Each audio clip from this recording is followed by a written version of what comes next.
Sponsored by Trantolo and Trantolo. They've been doing this for 85 plus years. Keith and Scott are third generation Trantolos. They have offices in Hartford, Waterbury, Bridgeport, New Haven, and Torrington. And now they're moving into New York.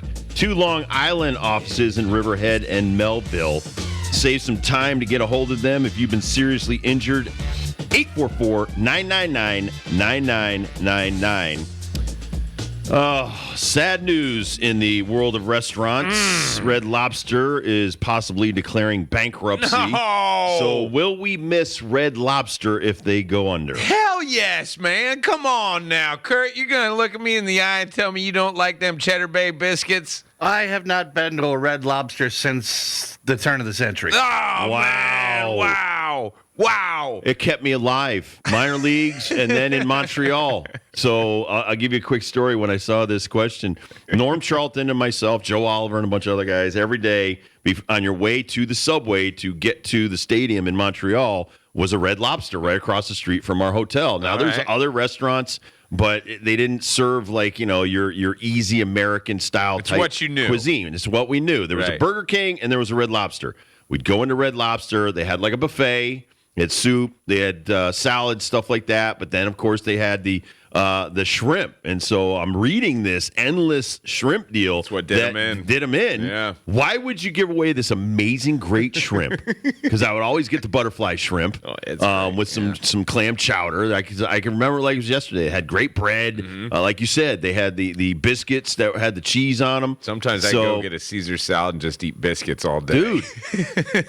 Dude, there's 2 places literally on earth that I would go today to eat their biscuits. One is Kentucky Fried Chicken. The other one is Red Lobster. Now, they do sell in stores the box version of the biscuits, so you can make them at home. I don't know if that is going to be going away along with all the restaurants across the world. But, yes, it was. Some say it's reported of $11 million in losses for the endless shrimp promotions. I've seen upwards of $23 million in losses. But I really just feel like this Thailand-based ownership group is pointing the finger at some of us, you and me, that we took advantage of their endless shrimp deal, and we are the reason. I'm sure we did. If you're going to give me great shrimp, and it's endless for a certain price, a set price, let's just say it's $20. I'm going to eat $100 worth.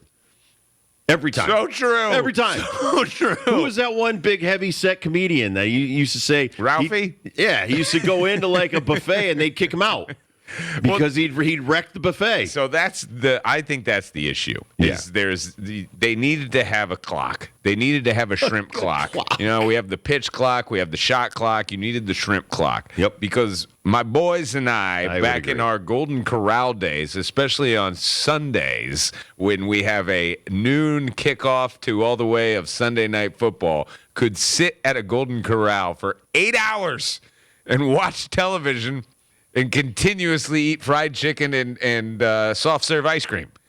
And there should have been a clock on us. And we were waiting. We were just looking around waiting. And then they didn't kick us out. So we did it next week. And the week after that, we spent an entire football season at a Golden Corral because they gave us no time limit on how long we should be there or could be there. When you're on a limited budget, and I'm talking about minor leagues, limited budgets, you're going to find buffets. Of course. You're going to find Ponderosas or whatever have salad bars. Bring me back, babe. Listen, when I played in Puerto Rico, and I did it 3 years in the winter, the first year, because I was on limited money, and I was coming, I think I was making $1,500 a month. I think I made like $6,000 for the season. I go down to Puerto Rico to try to recoup some money. We ate at Ponderosa for lunch every day. Sounds like then we'd hop in the car, we'd drive to Caguas or Ponce or Mayaguez, and we'd go play the game. And sometimes we'd come back and go to Ponderosa for dinner. So between Pizza Hut, Ponderosa, and their salad bars, we crushed them. Imagine having like 10 American players that that are on limited means, and they're huge. Like I played with Sam Horn. You remember the size of Sam Horn? Played with the Red Sox. Yeah, gigantic guy. All the pitchers that I played with were like 6'4", 6'5", huge guys. You'd go into Ponderosa, you'd eat $30, $40 worth of food for $9.99. Yep. But you would come back, and they knew us every day. Like, hey, your table's ready. Big boys. That's right. Hey, the big boys are here. Exactly. So. And then, but then after you make it to the major leagues, you're still love those places and you're simple. So you're going to go right back to the same place. So true. Like, so for the 7 years I was in the National League in Montreal, that's all we did was go to Red Lobster in Montreal. That was your place. Then we'd go to St. Catherine Street after the game and we'd hit Burger King on the way home.